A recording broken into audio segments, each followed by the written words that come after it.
Bonjour à tous, j'espère que vous allez bien. Donc aujourd'hui, nouvelle vidéo mensuelle sur le bilan complet de mon portefeuille PEA de chez Bourse Direct. Donc on commencera par l'analyse des marchés où on ira voir les rendements obligataires des deux côtés de l'Atlantique, le cours du baril de pétrole ou encore les indices américains, sans oublier quelques stats macro qui ont été intéressantes cette semaine. Ensuite, direction le CAC 40, voir comment l'indice s'est comporté en ce mois de mai, cette semaine et surtout identifier les zones techniques clés à surveiller de près pour la semaine prochaine. Après, direction mon portefeuille PEA de chez Bourse Direct en toute transparence. Je vous montrerai les zones techniques clés que j'attends pour pourquoi pas me renforcer sur mes actions dites long terme à dividendes. Pour terminer, petit point sur mon tableau à dividendes de cette année 2026. Donc n'hésitez pas à vous abonner à la chaîne, à partager la vidéo, à me lâcher un j'aime, ça fait toujours plaisir. Si vous avez des questions, des remarques ou si vous voulez un avis sur une société en particulier, mettez-moi tout ça en commentaire, je serai ravi d'échanger avec vous. Je vous rappelle, pour suivre l'actualité des marchés, mes trades court terme, etc. sur X et Discord, les liens sont dans la description. Et pour mes portefeuilles sur Morning, le lien est aussi dans la description. Bien sûr, je ne suis pas un conseiller financier. Mon avis dans cette vidéo ne représente pas un conseil d'investissement. Elle est juste réalisée à but pédagogique. Chaque investisseur doit avoir sa propre stratégie. Investir en bourse représente un risque. Vous êtes le seul responsable de vos achats et ventes d'actions. Allez, c'est parti. En commençant par le rendement obligataire 10 ans français qui s'est bien replié cette semaine, donc c'est plutôt intéressant. On est de retour maintenant sur cette zone de polarité à 3,60 sur le 10 ans français. On avait vu le week-end dernier cette bougie rouge avec une baisse. On était revenu sur la première polarité. Je vous avais dit soit on va repartir à la hausse et là, gros danger et je pense beaucoup de pression sur le marché action. Ça a été l'inverse qui s'est passé cette semaine. On a cassé ce support. On est de retour vers les 3,60. Alors on est quand même toujours élevé, même très élevé. Mais comme on verra une baisse sur le cours du baril de pétrole, ça joue sur ce rendement obligataire 10 ans et peut-être une prochaine inflation moins forte que prévu. On a eu aussi les stats de cette semaine qui ont été catastrophiques en France. Donc bien sûr, avec un PIB qui est ressorti négatif sur ce premier trimestre. Donc c'est la deuxième estimation. La dernière fois, c'était 0. La première estimation, là, on est ressorti à moins 0,1%. Donc on voit en rythme annualisé, on est à 0,9%. Les dépenses en plus de consommation des ménages ont été aussi négatifs, moins 0,5%, c'était prévu moins 0,1%. Et le mois précédent, en mars, on était à presque plus 1%. Donc on voit un ralentissement très net de l'économie française. On avait déjà vu le week-end dernier, même les semaines dernières avec les PMI, les directeurs d'achat qui étaient ressortis catastrophiques, que ce soit dans les services ou dans la manufacture. Donc on continue sur des chiffres catastrophiques. Je vois aucune bonne nouvelle sur la partie économie française. On a eu l'inflation. Alors l'inflation a pas explosé. Là, sur l'inflation en rythme réalisé, on est à 2,4. Donc on n'est pas extrêmement haut, mais comme on a déjà plus de consommation, donc cette inflation, elle vient juste avec le prix des matières premières. C'est pas une inflation du genre post-Covid quand on avait eu une forte demande et peu d'offres. Donc l'offre et la demande, etc. Donc là, ce qui me fait peur sur cette économie française, c'est que la BCE va sûrement remonter les taux au mois de juin. Donc ça va encore plus pénaliser la croissance en France qui est déjà catastrophique. Donc je ne sais pas comment on va s'en sortir en France. Mais bon, on a un chômage qui augmente. On va avoir donc plus de prestations sociales avec le chômage, etc., qui va augmenter. On va avoir moins de rentrées fiscales parce que les entreprises vont peut-être avoir de ralentissement. Les citoyens, pareil, moins de rentrées fiscales. On est déjà sur une dette colossale, donc je vois pas comment on va pouvoir s'en sortir à part faire des vrais entre guillemets sacrifices. Mais plus je pense on va avancer dans le temps, plus ça va faire mal quand va falloir vraiment faire de gros efforts. Voilà où on en est en France. On verra bien ce qui se passera jusqu'à cette fin d'année 2026. Je suis déjà curieux de voir comment ils vont réussir à faire un budget pour 2027. Alors bon, 2027, il va y avoir les présidentielles. Donc bien sûr, ça peut générer de la volatilité sur les marchés, même si les actions françaises et surtout du CAC 40 font essentiellement leur chiffre d'affaires à l'étranger. Mais si on regarde quand même par rapport aux autres indices mondiaux, le CAC 40 est à la traîne. On a eu l'année dernière tout on va dire tout ce marasme sur cette dissolution de l'Assemblée, tout ce qui s'est passé en France, donc ça a mis de la pression sur le CAC. Et au final, même le DAX et tout, l'économie allemande, c'est pas non plus extraordinaire. Et ben ils ont quand même fait mieux que nous. Je vous parle même pas des indices américains, mais voilà, même l'Espagne, l'Italie, etc. Donc voilà où est-ce qu'on en est en France. Les rendements, on est à 3,60. Bien sûr que si on n'a plus de croissance et tout, le 10 ans français va continuer de baisser, mais pas pour la bonne raison. Donc on fera un point, bien sûr, le week-end prochain. On passe au 10 ans américain, donc lui aussi s'est replié, je pense plutôt lié aussi avec le pétrole qui a baissé. Au niveau des stats macro, là on voit que c'est pas la même chose. Le PIB T1 pour la deuxième estimation 1,6, donc on est loin de la France et des moins 0,1%.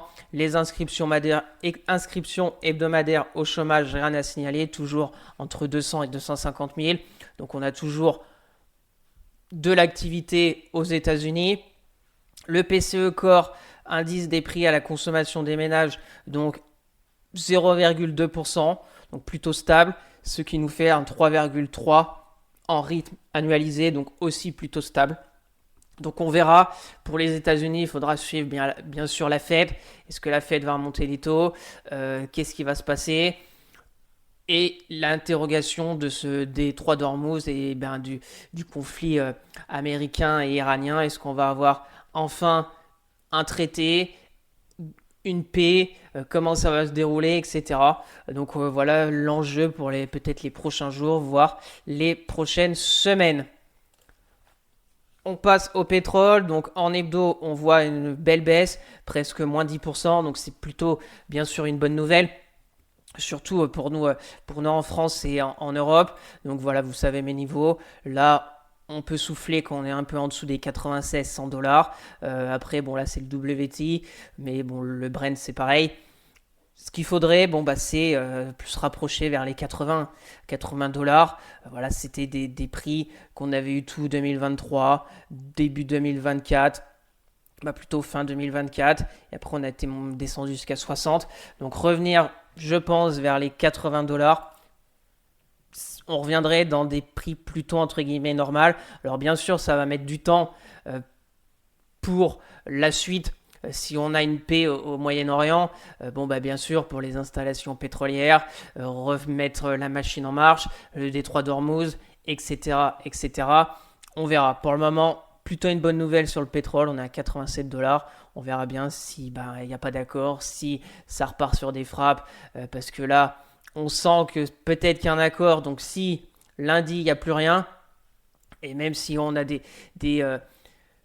discussions vraiment sévères des deux parties, ça pourrait remettre de la volatilité sur le pétrole. Donc voilà, on suit le rythme des déclarations. Rapidement, l'euro-dollar, ça fait longtemps qu'on ne l'a pas vu, mais il ne bouge pas. Il ne bouge plus. L'euro-dollar, toujours dans son range entre 1,50 et 1,18. Donc voilà, on a un petit repli depuis quelques semaines sur de l'euro face au dollar, mais bon, rien d'inquiétant, on va dire. On est toujours dans ce range depuis un an. Juin 2025, on va arriver en juin, donc on est toujours entre 1,15 et 1,18 qui est sa grosse résistance. On passe aux indices américains, donc plus rien ne les arrête. Plus rien ne les arrête. Le S&P 500, ça fait depuis donc le plus bas fin mars. 1, 2, 3, 4, 5, 6, 7, 8, 9 semaines de hausse et en plus pas des petites hausses, hein. On est sur une progression de 9 semaines de 20%. Donc voilà, bon bah ça monte jusqu'au ciel. On verra bien quand ça va commencer à un peu respirer dans un premier temps. Bon, on va pas parler de correction encore, mais voilà, je remonte la résistance. On verra, hein, les moyennes mobiles commencent à être très très très très loin. La moyenne mobile 200 hebdo, elle est à, elle est à 30%. 30%, ici avant la baisse de 2025, on était à 23%. Post-Covid, après le rallye en 2021, on était à 29%. Donc on est peut-être bientôt à la fin de cet énorme rallye, hein. On peut appeler ça un énorme rallye. Jamais j'aurais cru un S&P 500 aussi fort. Alors bien sûr aidé par l'intelligence artificielle, mais bon, au bout d'un moment, va peut-être falloir respirer. Le Nasdaq, bon bah c'est la même chose, c'est pareil, on peut remonter tout ça, et puis on verra bien quand il y aura une respiration. Si vous êtes sur les indices américains, vous pouvez encaisser, vous pouvez vous laisser encore emmener par ces marchés parce qu'on voit pas de, je vois pas de signal d'un retournement imminent. Sachant qu'en plus, si on a une fin de guerre, peut-être qu'on aura une dernière montée, une dernière impulsion vif. Et après, bon, bah, ça sera toute la question. Qu'est-ce qui va se passer avec la Fed? On a des taux assez élevés, on a une inflation qui repart, on a entre guillemets quand même des grains de sable, mais pour les indices américains, ils s'en fichent, ça continue de payer à tour de bras, donc bon bah tant mieux si vous êtes dedans. Si par contre vous êtes short sur les indices américains, et bah ça doit faire mal. Allez, direction maintenant notre CAC 40 national. Je vous ai mis ce petit tableau avec les sociétés du CAC 40 qui vont verser un dividende au mois de juin. Il y aura Société Générale, Accor, Capgemini, Kering, Saint-Gobain, Orange et Total Énergie. Il y a le montant et les rendements. Donc, le CAC 40, on va commencer par le mensuel. On a fini le mois de mai. Donc, on progresse. On progresse, plus 0,84, mais on voit que ça hésite énormément. Encore une sorte de doji longue jambe. Déjà, au mois d'avril, on avait quand même bien rebondi parce que quand même au mois de mars, on avait fait presque moins 9. Au mois d'avril, on avait fait presque plus 4, mais on voit de l'hésitation avec une grande méchotte qui avait été vers les 8500 points. Au final, presque aussi un doji longue jambe avec une mèche basse. Donc ça monte, mais on voit que c'est pas serein quand même le CAC 40. Il est pas serein. Ça peut faire des volte-face. C'est un peu les portes de saloon, hein. Un jour c'est rouge, un jour c'est vert. On suit les annonces au Moyen-Orient, etc. Le baril de pétrole. Donc voilà où est-ce qu'on en est. Alors bon, techniquement, en mensuel, on est toujours bien sûr très haussier. On est au-dessus de la moyenne mobile 10, 20, 50, etc. Que le RSI était revenu chercher sa polarité des 50 et repart à la hausse. Donc c'est bien sûr positif. Maintenant, si on regarde, on est vers les 8200 points. Que les 8200 points, on les avait atteints en mars 2024. Donc voilà, je vous ai mis cette ligne jaune. C'était l'ouverture du CAC cette année 2026. Donc on est presque au même niveau. On n'a pas de performance pour le moment sur cette année 2026. Donc on verra bien la suite. On verra bien. On va passer en hebdomadaire pour voir cette semaine. Donc cette semaine, on voit très clairement, comme la bougie mensuelle, une semaine d'hésitation. On fait quand même plus 0,83, mais on fait une bougie rouge et on fait encore un doji, là, une énorme mèche haute, petite mèche basse, et on est presque au même endroit que l'ouverture lundi matin qui avait ouvert avec un gap haussier. On clôture au même niveau. Donc voilà où est-ce qu'on en est sur le CAC. En hebdo, c'est positif parce que on est au-dessus de cette grosse zone. Pour moi, c'est vraiment la zone de tous les dangers. Si on venait dans les prochaines semaines à repasser vraiment en dessous des 8000 points, en dessous des 7950 voire 7900, alors là, on pourra avoir ce scénario. Première impulsion baissière, gros pullback, mais on n'invalide pas l'impulsion baissière parce qu'on n'arrive pas à faire un nouveau sommet. On se reprend une baisse là on stoppe l'hémorragie ici, on ne retourne pas au point de départ. Et là, on refait un petit rebond. Alors, est-ce que le rebond va être encore plus faible que le rebond précédent à la hausse, qui était quand même conséquent? Voilà. L'enjeu, c'est de casser les 8420 points. Là, je pense que le CAC aura la possibilité d'inscrire des nouveaux records si on arrive à casser les 8400 points. Et bien sûr, à contrario, si on casse les 7950, j'ai plutôt ce genre de scénario à la baisse. RSI, on voit pas vraiment de force ni à la baisse ni à la hausse. Les moyennes mobiles, c'est pareil, pas vraiment de directionnel en hebdomadaire. On est quand même au-dessus de toutes les moyennes mobiles, mais on est quand même très proche. Que la 20 est toujours baissière. Il nous reste la 50, la 200 est très loin. On va passer en données quotidiennes pour voir donc cette semaine. Donc cette semaine, on a ouvert, comme je vous l'ai dit, lundi avec un gap haussier. C'était positif, on avait presque fait plus 2. Et puis après, le lendemain, bougie rouge, moins 1. Le mercredi, on va jusqu'à presque 8300 et ça se replie. Jeudi, petite baisse. On tient le gap haussier, donc c'est plutôt positif. Vendredi, début de journée intéressante. On était jusqu'à 8003. Et puis après, il y a même eu un largage en fin de séance pour clôturer au plus bas de la journée, donc moins 0,07. Donc l'oblique que j'ai tracé là est très cohérente, très intéressante, parce qu'on voit elle joue bien son rôle pour le moment de résistance court terme, parce qu'à chaque fois, cette semaine qu'on a été un peu au-dessus des 8240, à chaque fois on s'est replié. Donc pour moi, court terme, ce que je vais surveiller, on va ajuster tout ça, c'est passer les 8000, un peu en dessous des 8300 points. Si on arrive la semaine prochaine, bougie, clôture journalière au-dessus des 8280 points, ça pourrait être intéressant. On aurait eu la belle hausse, la phase un peu d'hésitation cette semaine, toujours le gap aussi ouvert. On casse, même si on zigzague un peu, on cassera l'oblique baissière si on repart pas à la baisse. Et on pourrait casser à la hausse cette zone vers les 8300 points. Et ce qui serait très intéressant, c'est après relier cette zone des 8400 points qui pourrait être une grosse résistance avec toujours le gap baissier du début des hostilités le 2 mars, le plus haut du 17 avril. Et ce qui pourrait être intéressant si on arrivait à s'installer un peu vers les 8400 points, c'est donc impulsion baissière. Gros retracement, on repart à la baisse sur une impulsion baissière, on fait un pullback mais on ne reprend pas le dernier sommet dans la baisse, on refait encore un nouveau plus bas pour aller en dessous des 7900 points.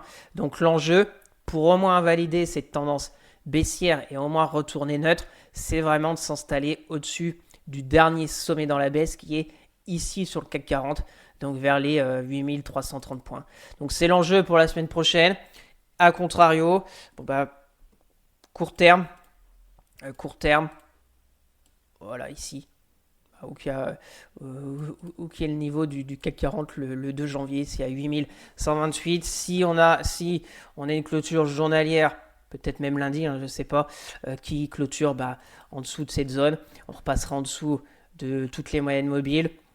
On comblerait le gap qui a tenu du lundi 25, et puis on reprend la dynamique baissière qu'on a vue, impulsion baissière, hop, et puis on verra ce qui se passera à 7950 points sur le CAC 40. On passe maintenant à mon portefeuille PEA de chez Bourse Direct, avec pas loin de 47 000 euros, pas mal de cash disponible avec un peu plus de 4 000 euros, et pour le moment, une moins-value latente d'environ 960 euros et une performance actuelle d'un peu plus de 3,8%.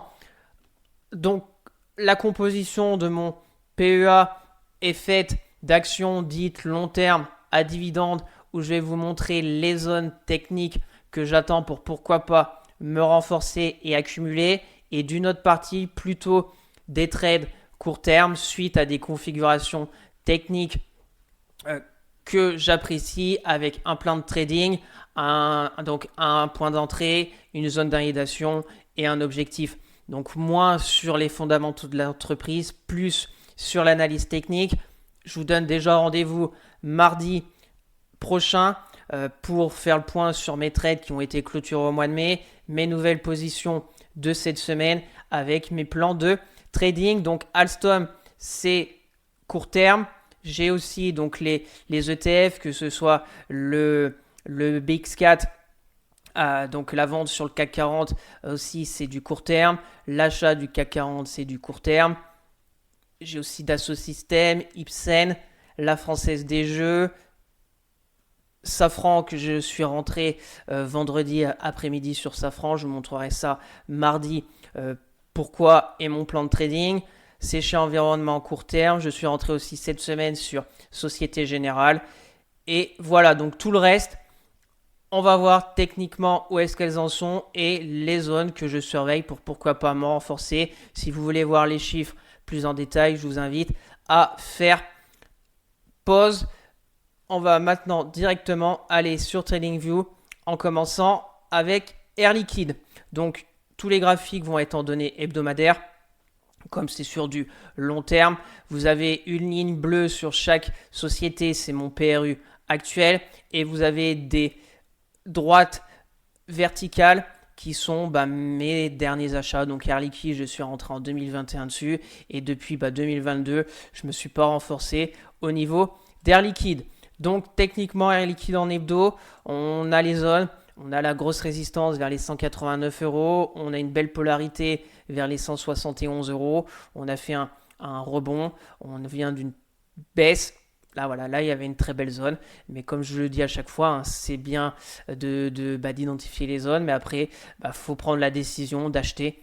Quand on était là, voilà, peut-être qu'il y en avait plein qui pensaient qu'Air Liquide allait aller plus bas. Moi, voilà, j'étais indécis, je me suis pas renforcé, donc Air Liquide, elle a fait sa route, elle est bien repartie, un petit retracement techniquement propre, deuxième impulsion haussière, et là on a eu la deuxième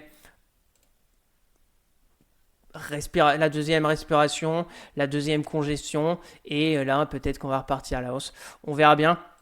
Donc bien sûr, Air Liquide vers les 178 euros, elle ne m'intéresse pas. Les zones, on verra si elle va faire des nouveaux sommets, on ajustera. Mais voilà, si on prend un peu de recul sur Air Liquide, on voit que elle fait du zigzag quand même. Si on revenait peut-être dans les prochaines semaines, prochains mois, fin d'année, vers les 162, ça me ferait réfléchir. Pour moi, Air Liquide, entre 150 160, ça peut être une bonne opportunité avec une vision long terme. Voilà, c'est une force tranquille, Air Liquide. Si on prend même beaucoup de recul, la moyenne mobile 200 hebdo depuis 2016, voire même un peu 2010, si on enlève tous ces mois, là, un peu en 2016 où on était en dessous.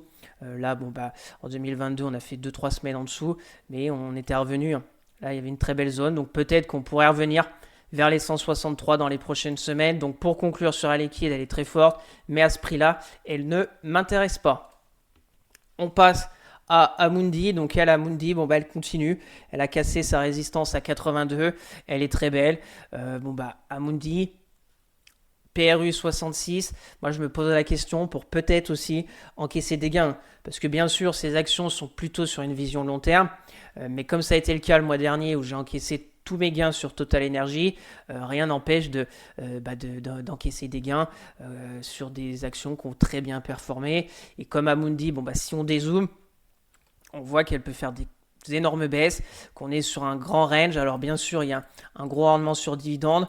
Donc au niveau de mes gains entre les dividendes touchés depuis 2021 plus mon PRU à 66 euros, je me pose la question pour pourquoi pas encaisser. Pour le moment, secteur bancaire, Amundi, ça roule, donc j'accompagne tranquillement, mais s'il y a des inquiétudes dans les prochaines semaines, prochains mois ou peut-être les prochains résultats, rien ne m'empêche de vendre. Bien sûr que sur ces prix à 84 où on est sur des records, elle ne m'intéresse pas. Je suis plutôt sur l'accompagnement d'Amundi. Et puis si je vois qu'il y a du grabuge, peut-être encaisser. Et puis comme Total Energy, attendre plus bas.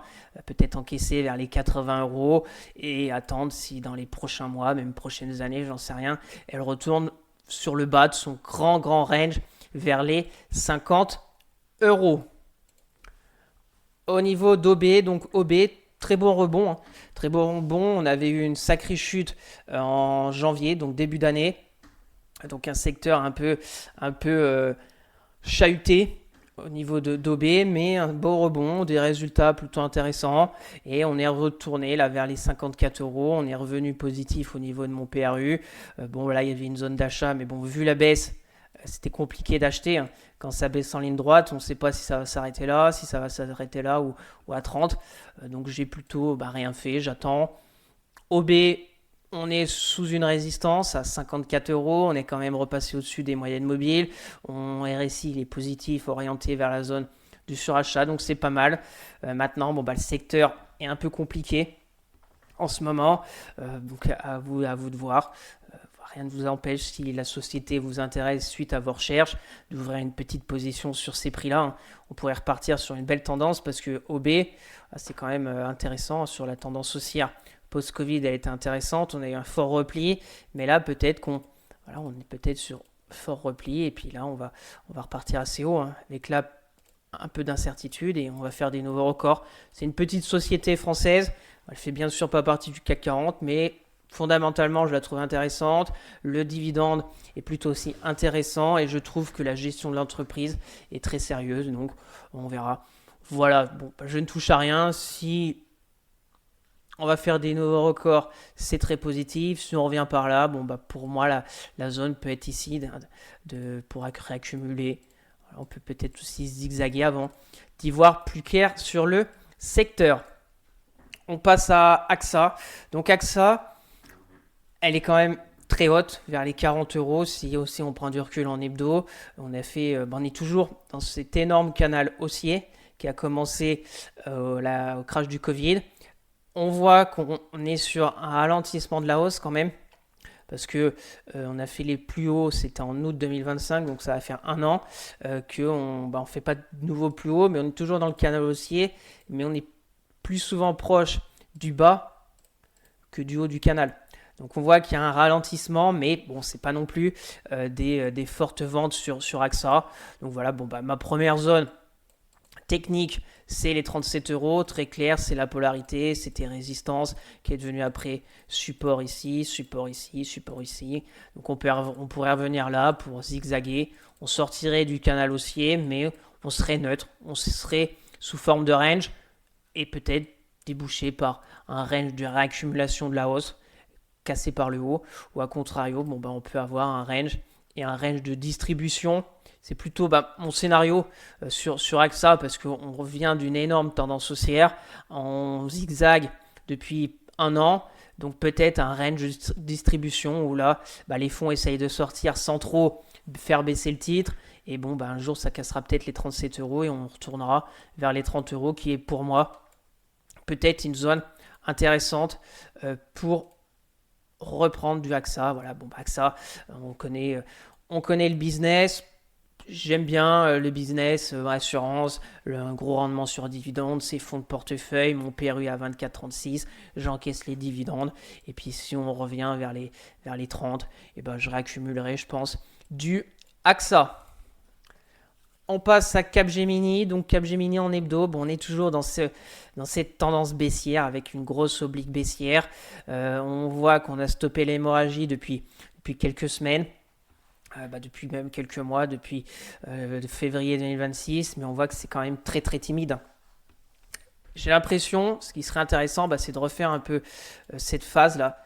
Là, on avait fait quelques mois aussi un peu au-dessus des 120 et on avait fait un beau rebond. Alors, est-ce qu'il va se passer ça dans les prochaines semaines, prochains mois? Ce serait déjà intéressant de revenir à 120 parce que là, 120, c'est une grosse polarité. C'était déjà résistance tout 2018, tout 2019. On avait cassé en 2020.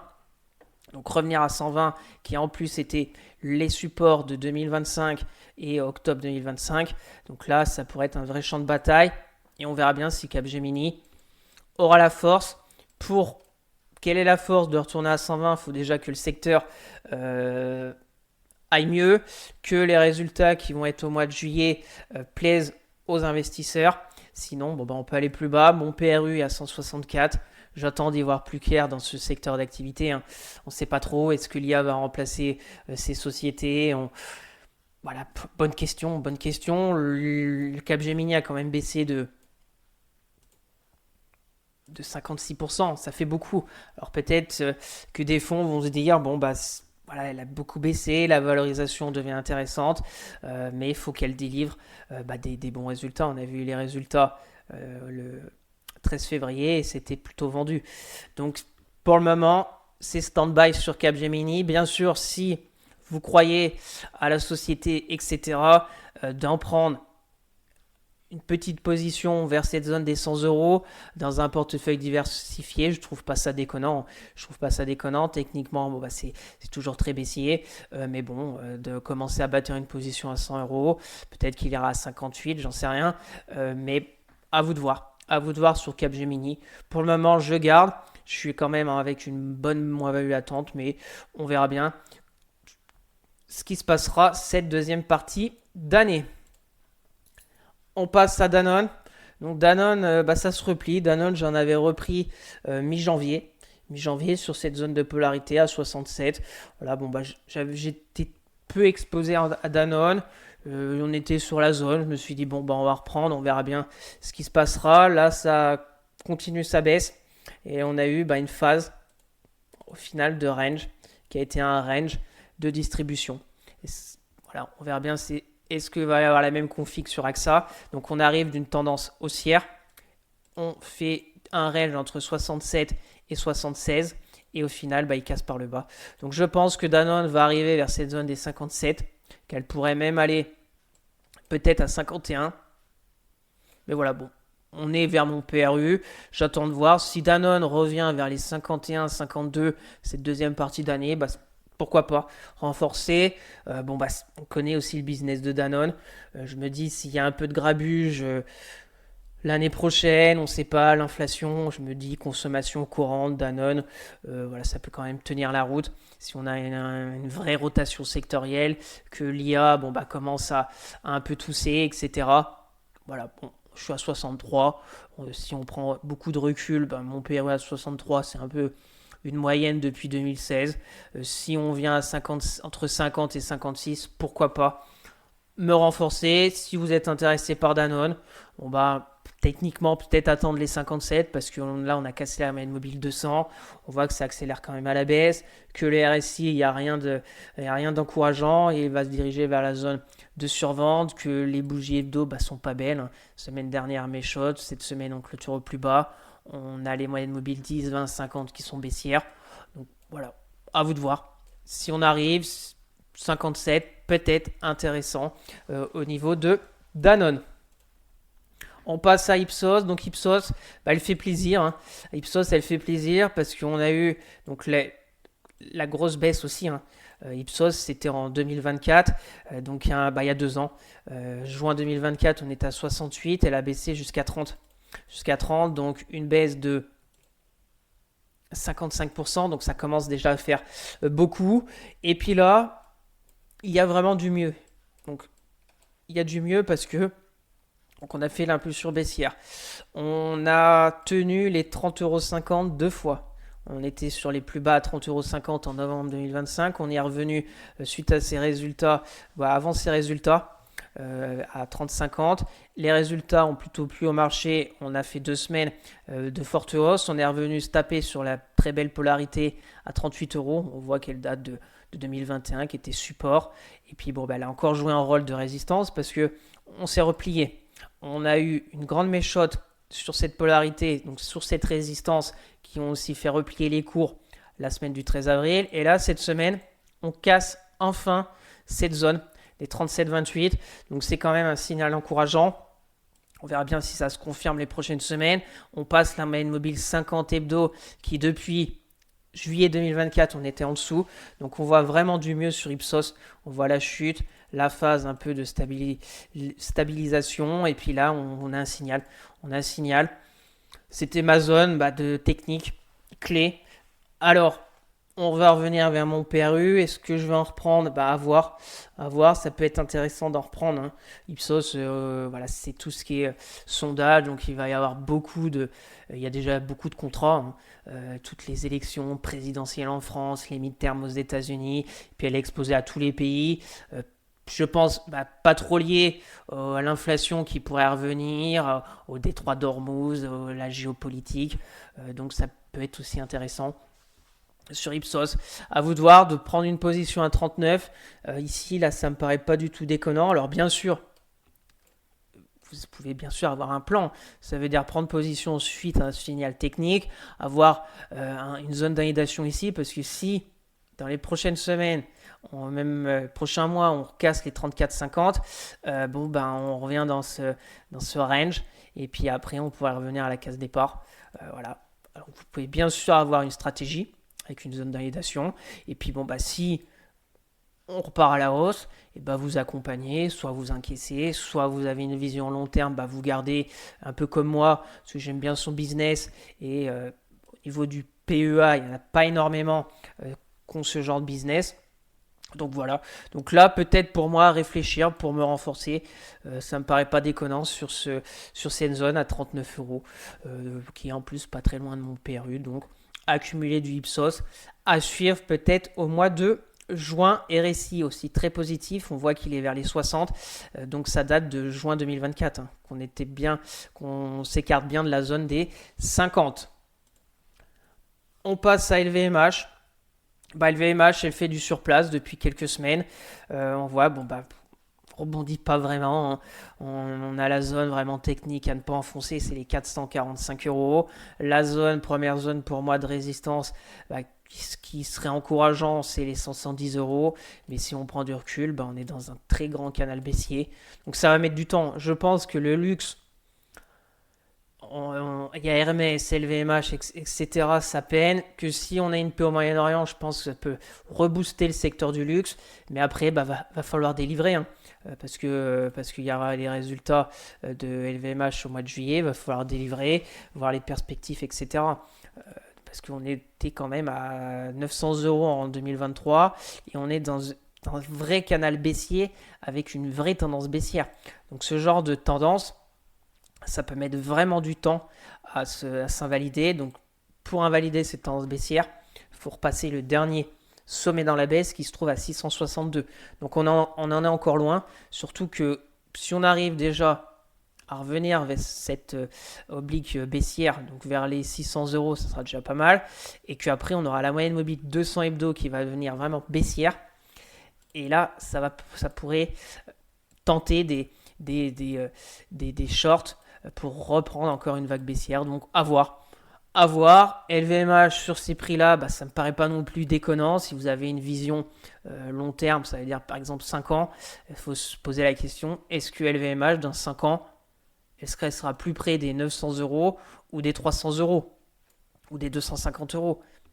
On ne sait pas. Moi, j'aime bien le business d'LVMH. Je pense qu'elle va se reprendre ou se diversifier parce que il y a le luxe. Là, les spiritueux, c'est pas bon. Peut-être qu'elle va vendre et se repositionner sur autre chose. Je pense qu'elle peut entre guillemets renaître, même si elle est bien sûr pas encore morte. Voilà. Pour le moment, les investisseurs n'en veulent pas. On en est là, c'est à vous de voir. 473, ça me paraît pas déconnant. Là, c'est pareil, vous pouvez avoir une stratégie. On a une très belle zone de support. Se dire que on met un petit billet sur ces prix-là. On ne sait pas trop si déjà elle va retourner ici. Mais là, on a un risque récompense de 1. Voir ce qui se passe. Si on arrive à casser cette polarité, on verra l'oblique baissière et après la moyenne mobile 200 hebdo. Et puis si à contrario, avec la zone d'invalidation, ça casse tout, et on prend sa perte et puis on verra bien. Peut-être on va retourner sur le bas du canal avec ce genre de config. Voilà, par là, on va peut-être aller à 350, 300. On ne sait pas. Moi, je garde en portefeuille, je ne me précipite pas pour en racheter. J'en avais pris en mars 2025 vers cette zone des 510. Donc je ne vais pas encore réaccumuler, surtout qu'on n'est plus très loin. C'est soit, pour moi, on va vraiment chercher les bas-fonds et par ici peut-être en reprendre, soit il y a du mieux et un peu comme Ipsos, attendre de voir des signaux meilleurs dans le secteur du luxe et puis peut-être en reprendre à 660. Voilà, avec des vraies garanties sur le luxe et LVMH, RSI très faible. Donc voilà où est-ce qu'on en est au niveau d'LVMH qui ne bouge plus depuis des semaines. On passe à Michelin. Donc Michelin, on est toujours sur du zigzag. J'en avais repris faire cette zone à 28 euros en octobre 2025. Voilà, ça fait beaucoup de zigzags Michelin. Si on dézoome, on voit sur la tendance très long terme, c'est quand même bien haussier, mais on peut avoir vraiment des trous d'air. C'est très cyclique, hein. C'est très cyclique. Mon PRU à 28,78. On a les deux bornes ici, 27,71 support, résistance 34. Au niveau des moyennes mobiles, sont tout au même endroit. Donc pas de directionnel, rien de clair sur les moyennes mobiles. On a la 20, la 10, la 50, la 200, toutes au même endroit. Il y en a qui sont baissières, il y en a qui sont haussières. Donc on n'en sait rien pour la suite. RSI c'est pareil, très neutre. Donc voilà, techniquement on est un peu au milieu de nulle part sur du moyen terme. C'est soit on va chercher la résistance et on verra bien ce qui se passera au niveau de la résistance, soit on va chercher le support et on verra bien aussi ce qui se passera. Sur cette zone de prix, 31 euros, si vous croyez en Michelin, pourquoi pas, soit vous attendez aussi d'y voir plus clair. Je sais qu'il y a eu une annonce de Michelin sur des licenciements, des 1500 je crois, départs volontaires. Donc voilà, bien sûr Michelin, entre l'énergie, la concurrence et tout ce qui se passe en France, ça met un peu de la pression. Donc voilà où est-ce qu'on en est sur Michelin. 31,50 €. Pour moi, j'attends de voir la suite. Mais bon, j'aime bien aussi son business et ses fondamentaux. On passe à Nexity. Donc Nexity, mon PRU extrêmement haut, 27,62. Et Nexity, ça bouge pas, hein. Nexity, le support à conserver, c'est les 7,56. On a une grosse oblique baissière qui commence en novembre 2024 et on n'arrive pas et ça tire vers le bas. Vu le contexte actuel en France, je vois mal Nexity repartir violemment à la hausse. Si on a une hausse des taux, ça va mettre de la pression sur l'immobilier. Si on n'a plus de croissance, qu'on a entre guillemets plus d'argent, l'immobilier, ça attendra. Je pensais vraiment que ça allait aller mieux sur l'immobilier au niveau de la France, avec le début des baisses de taux, la croissance. On sait que malheureusement, la France, on va jamais avoir 3% de PIB, hein. Mais bon, une croissance de 1%, 1,5, ça aurait été intéressant. Mais bon, il y a eu la géopolitique, il y a eu le marasme politique en France. Donc, Nexity, elle est là à 8,20 €. Donc bien sûr, moi je garde fond de portefeuille, je ne vais pas accumuler du Nexity sur ces prix-là et au final avoir trop de Nexity et être bloqué. Si vous avez vu, Nexity, ça représente je crois 0,5 ou 3% de mon portefeuille, que je suis sur une moins-value de 70%, mais que si pour le moment c'est pas trop ma stratégie, si je voulais encaisser ma perte, ça ne me ferait pas une grosse somme de perdu. Je garde parce que je crois en fait en l'immobilier en France. Si vraiment, durant les 2 prochaines années, l'immobilier ne repart pas en France, on aura des gros problèmes parce qu'il y a énormément de secteurs qui sont liés à l'immobilier. On peut parler du BTP, etc., de l'énergie, tout ce qui est lié en plus un peu à l'économie tout autour, on va dire des villes, etc., même les artisans, voilà. Pour moi, c'est vraiment une force l'immobilier en France et un secteur essentiel. Peut-être que tout va se casser la gueule, entre guillemets. On en est là. Donc si vous croyez en Nexity, même si les perspectives vont peut-être pas être bonnes, il y a eu les résultats. Les résultats, il y a du mieux, hein, parce que faut se rappeler que Nexity, c'était catastrophique, qu'ils ont coupé leurs dividendes, il y avait une dette colossale, etc. Donc il y a eu une restructuration, il y a quand même du mieux, ça. Ils essayent de faire quelque chose.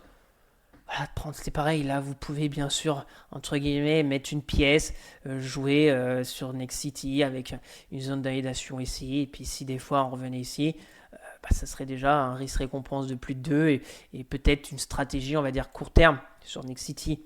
Et puis on verra bien la suite. À vous de voir, moi je suis dedans, je pense qu'on va encore en parler longtemps, mais je me mets pas entre guillemets en danger en rachetant tous les supports, toutes les zones. Peut-être que là, ça va être la zone basse de long terme, hein. Nexity, si on prend du recul, j'avais commencé quand même en 2021 à 42 € Nexity. Et là, on est à 8 €. Et j'en avais pris assez souvent. Et au bout d'un moment, je me suis dit, on va se calmer sur Nexity et puis on va aller voir ailleurs. On va la mettre fond de portefeuille, on va plus la garder, on va toucher le dividende. Mais ça a duré une année parce qu'en 2025, ils ont coupé leur dividende. Donc, je ne touchais même pas du cash de leurs dividendes. Donc, fonds de portefeuille, je regarde même plus Nexity, le graphe, et puis on verra bien dans les prochaines semaines. Et puis ces résultats, en fait, sur Nexity, je suis que les résultats de cette entreprise. On passe à Publicis. Donc Publicis, on est limite. J'ai une sorte de biseau là descendant. La semaine dernière, c'était positif. On casse ce biseau. Là, on tient un peu au-dessus. On repasse la moyenne mobile 200 hebdo. On repasse la moyenne mobile 50 hebdo que depuis mars 2025 qui était résistant dynamique une fois, deux fois. Donc là, on est limite. Alors, on n'est pas encore sorti de cette moyenne mobile. Il faudrait revenir vers les 88 pour vraiment se donner de l'air sur Publicis et sortir du biseau, avoir impulsion, retracement, impulsion, retracement, impulsion, invalider cette tendance baissière. Sur Publicis, ce sera le passage des 89 euros. Bon, j'en avais repris à 76 en avril 2025. On en est là, 84. Bon, business, voilà, c'est tout ce qui est publicité, donc l'IA, mais bon, Publicis peut aussi se servir de l'IA. C'est quand même une grosse société exposée mondialement. Voilà, je suis aussi les résultats, je suis les annonces, je suis un peu le secteur. Bon, on voit que ça baisse, mais c'est pas non plus, entre guillemets, la dégringolade. On est sur moins 21 depuis ses plus hauts, on a fait moins 36. Je pense que ça peut être intéressant. On est à 83, mes zones techniques, 76, j'en avais déjà repris. J'ai hésité ici, mais bon, comme j'en avais pris à 76, je me suis dit, si ça casse les 68 euros, on va aller plus bas. Mon PRU à 60. Voilà, le dividende est intéressant. On en est là, donc j'attends de voir aussi la suite. D'en savoir plus sur le secteur et les résultats, donc on verra bien. Au mois de juillet, si vous êtes intéressé, 84. Pourquoi pas commencer à bâtir une position. Voilà, on peut bien sûr avoir des bonnes nouvelles et repartir, revenir là, casser et puis repartir sur une tendance haussière et peut-être des nouveaux records en 2027 sur Publicis. On est à 84, j'observe, il y a quand même du mieux depuis les plus bas de mars.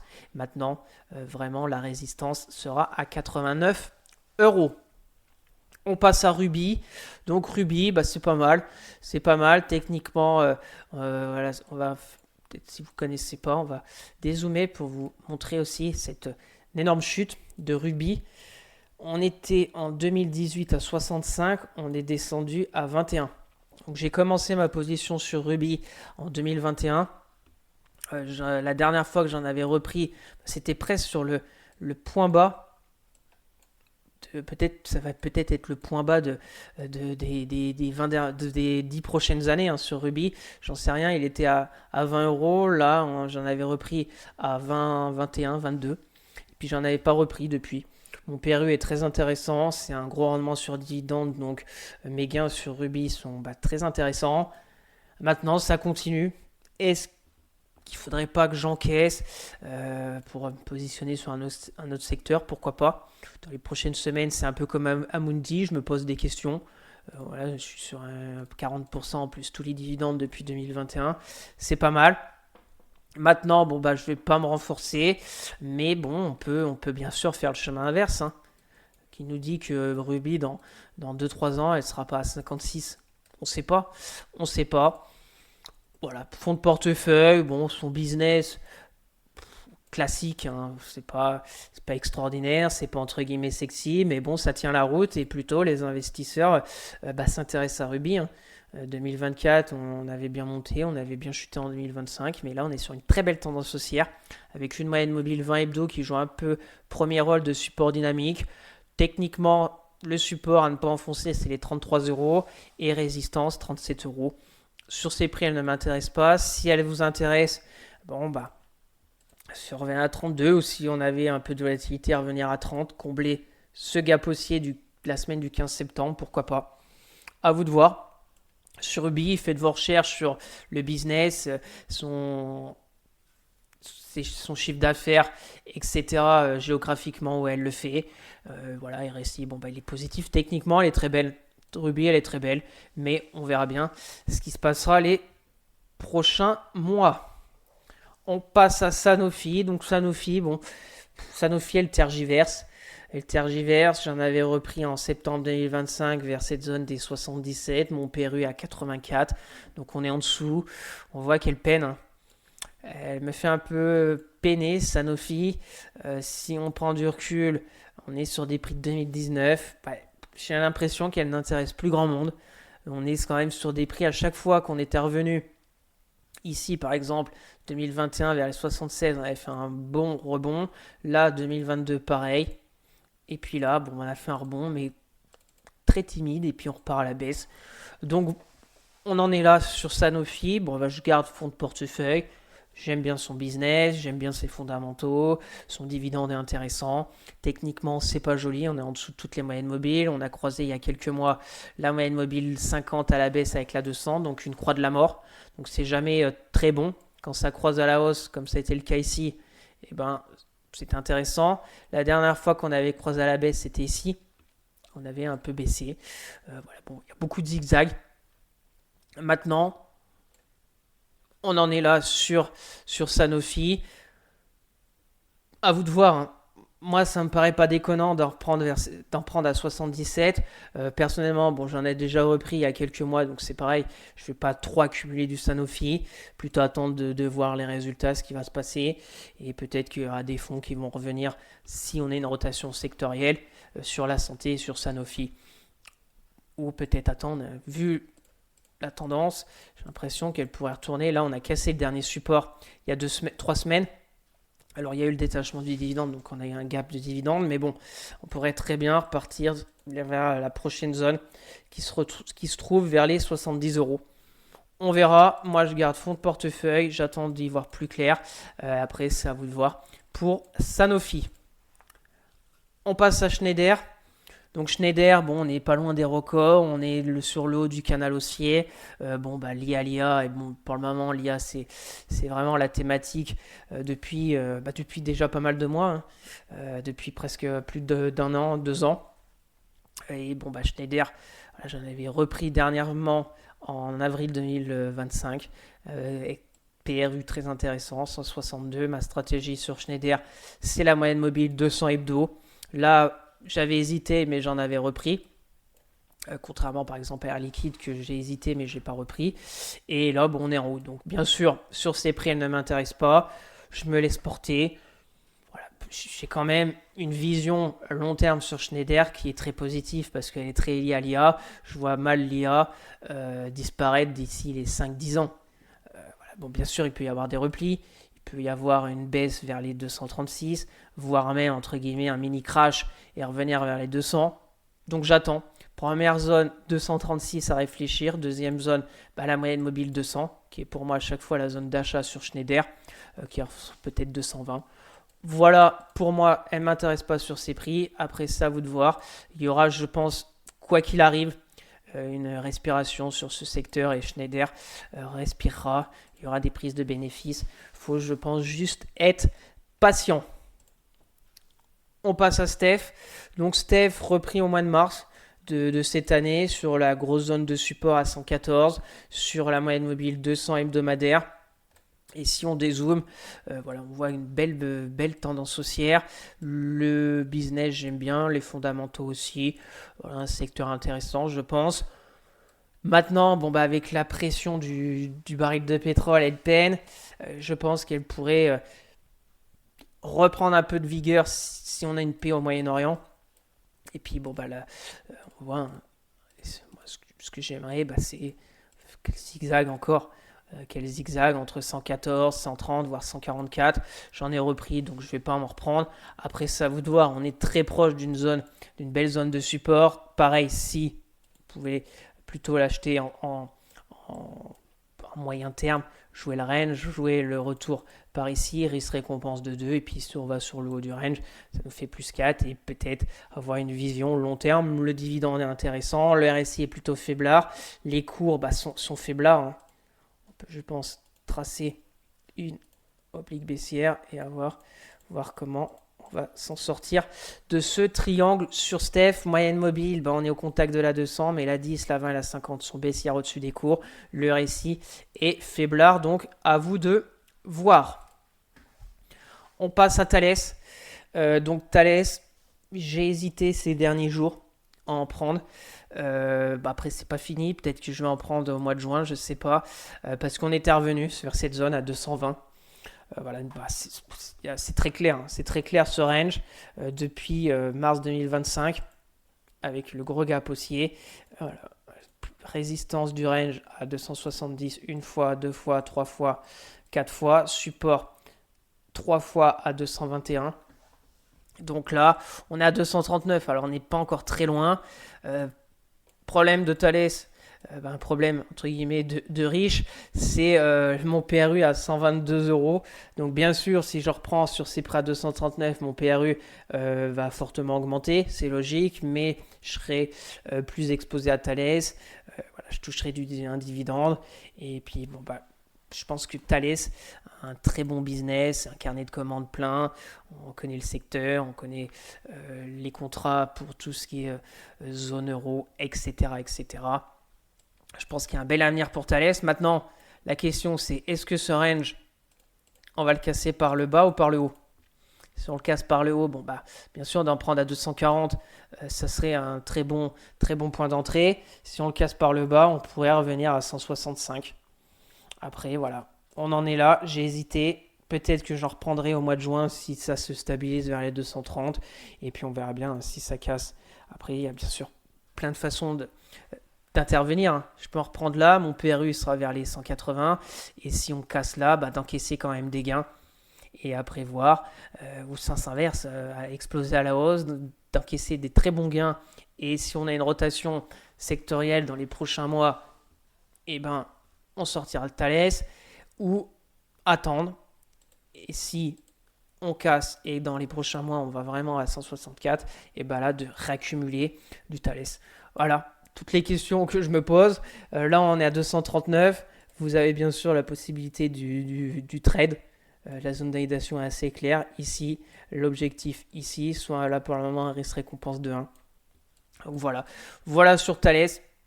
Pour être honnête avec vous, j'ai hésité tout le mois de mai sur Thales, mais j'ai pas cliqué. Donc peut-être que j'aurais dû. On reverra bien le mois prochain où elle en sera. On passe à Total Energy. Donc Total Energy, je ne savais pas si j'allais vous la laisser parce que je ne l'ai plus dans mon portefeuille depuis avril. Mais ce que je vais faire, je vais vous la laisser pour l'analyser. Total Energy tous les mois dans mon portefeuille PEA, même si je l'ai plus, que je l'ai vendu la semaine du 13 avril à 72,80 euros. Donc voilà, ça c'est suite à une opportunité. Total Energy, s'il y en avait une qu'on m'avait dit en 2024, 2025, quelle société je garderais très longtemps dans mon portefeuille PEA, je vous aurais peut-être dit Total Energy. Mais là, il y a eu ce qui s'est passé, la flambée des cours du pétrole, la flambée de Total Energy. Alors peut-être qu'elle va aller à 90.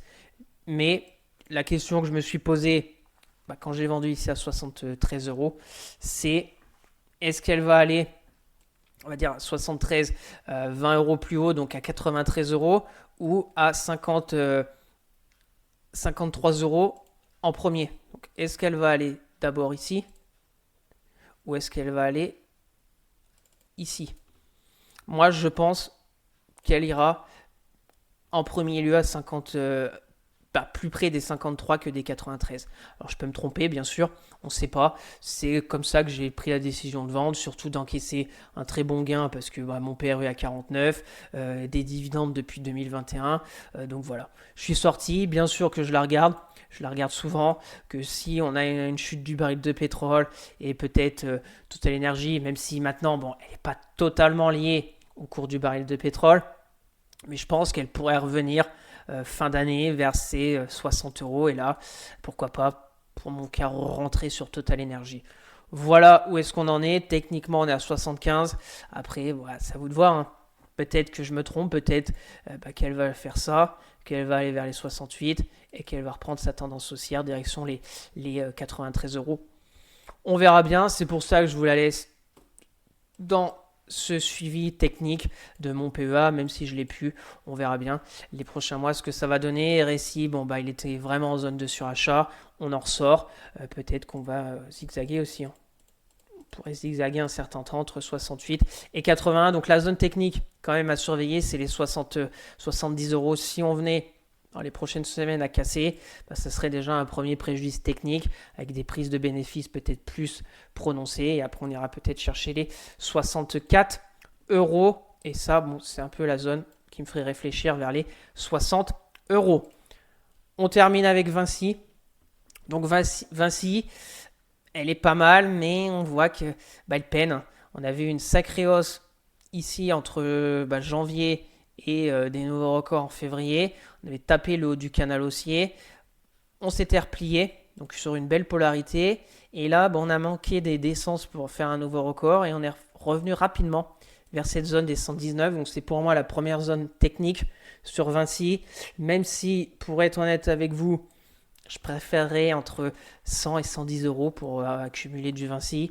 Donc on verra bien ce qui va se passer. On verra ce qui va être intéressant sur Vinci. C'est ce qui va se passer cet été. Alors bon, bien sûr, c'est pas que la gérance des autoroutes françaises, mais ça y fait partie. Il y a les aéroports, etc. Les parkings, il y a bien sûr le BTP. Donc si on a un vrai ralentissement, même si elle n'est pas que explosée en France, mais si on a un vrai ralentissement en France, je pense que ça pourrait être un petit peu compliqué pour Vinci. Donc elle pourrait peut-être un petit peu baissé entre 100 et 110. Et là, pour moi, je pense que c'est une belle zone entre 100 et 110 pour accumuler du Vinci. Mon PRU à 90 euros. Donc voilà, je patiente tranquillement la suite. On est à 125. Elle ne m'intéresse pas. Première zone à réfléchir, 110, 120. Même si, pour être honnête, je préférais les 110 euros, le bas du canal haussier. Et on va finir avec mon petit tableau récapitulatif de mes dividendes perçus cette année 2026. Donc un gros mois de mai avec Air Liquide, OB, AXA, Danone, Michelin, Sanofi, Schneider et Thales qui m'ont versé un dividende, soit un total d'un peu plus de 384 euros. À droite, je vous ai mis les rendements par rapport à mon PRU. Et tout à droite, c'est les totaux. Donc on a le total de cette année 2026, j'en suis à un peu plus de 493 euros. Je vous ai mis le total que j'avais perçu en 2025 au niveau des dividendes, soit presque 541 euros. Et le total depuis l'ouverture de mon PE en 2021, soit pas loin de 2200 euros. Donc merci à tous d'avoir suivi cette vidéo. J'espère que ça vous plaît, ce bilan complet de mon portefeuille PEA en toute transparence. Donc n'hésitez pas à vous abonner à la chaîne, à partager la vidéo, à me lâcher un j'aime, ça fait toujours plaisir. Si vous avez des questions, des remarques ou si vous voulez un avis sur une société en particulier, mettez-moi tout ça en commentaire, je serai ravi d'échanger avec vous. Je vous rappelle, pour suivre l'actualité des marchés, mes trades court terme, etc. sur X et Discord, les liens sont dans la description. Et pour mes portefeuilles sur Morning, le lien est aussi dans la description. Sur ce, je vous souhaite un excellent week-end et on se retrouve la semaine prochaine pour de nouvelles vidéos. Allez, bye!